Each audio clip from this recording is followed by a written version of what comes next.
Hello everyone, আমি আজকে তোমাদের জন্য আরও একটি নতুন রেসিপি নিয়ে চলে এসেছি। এটা হলো সোয়াবিনের মুইঠা। এই রেসিপিটা জানার জন্য তোমাদেরকে প্রথম থেকে শেষ পর্যন্ত পুরো ভিডিওটা দেখতে হবে। চলো শুরু করা যাক।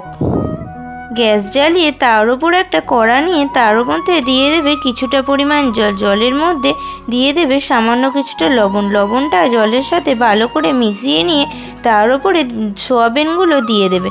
সোয়াবিনগুলো ভালো করে নাড়াচাড়া করে সেদ্ধ হওয়ার জন্য কিছুক্ষণ ঢাকা দিয়ে রেখে দেবে। তারপর কড়া থেকে তুলে নিয়ে একটা পাত্রের মধ্যে রেখে দেবে। সেই পাত্রটিতে ঠান্ডা জল দিয়ে সোয়াবিনগুলো ভিজিয়ে রেখে কিছুক্ষণ পর সোয়াবিনগুলো সব জলটা চিপে চিপে অন্য একটা পাত্রের মধ্যে নিয়ে নেবে। তারপর মশলার জন্য আদা, রসুন আর কাঁচা লঙ্কা একসঙ্গে বেটে নিলাম, আর চিপে রাখা সোয়াবিনগুলোকেও সুন্দর করে বেটে নিলাম। দেখো কি সুন্দর হয়েছে, একটুও হাতে লাগছে না। তার মধ্যে দিয়ে দিলাম বেটে রাখা আদা, রসুন, হলুদ গুঁড়ো, লঙ্কার গুঁড়ো, জিরে গুঁড়ো, ধনে গুঁড়ো, লবণ সব কিছু দিয়ে ভালো করে ওটাকে মাখিয়ে নিলাম। তারপর তার মধ্যে দিয়ে দিলাম বেসনটা দিয়ে ওটাকে ভালো করে মাখিয়ে নিলাম। যতক্ষণ পর্যন্ত না চিট আসে ততক্ষণ ভালো করে ওটাকে মাখিয়ে নিতে হবে।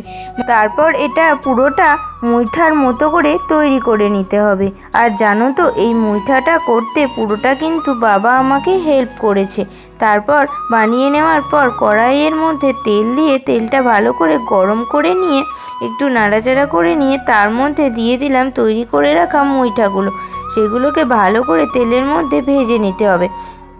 তাহলেই রেডি হয়ে যাবে আমাদের গরম গরম সয়াবিনের মুইঠা।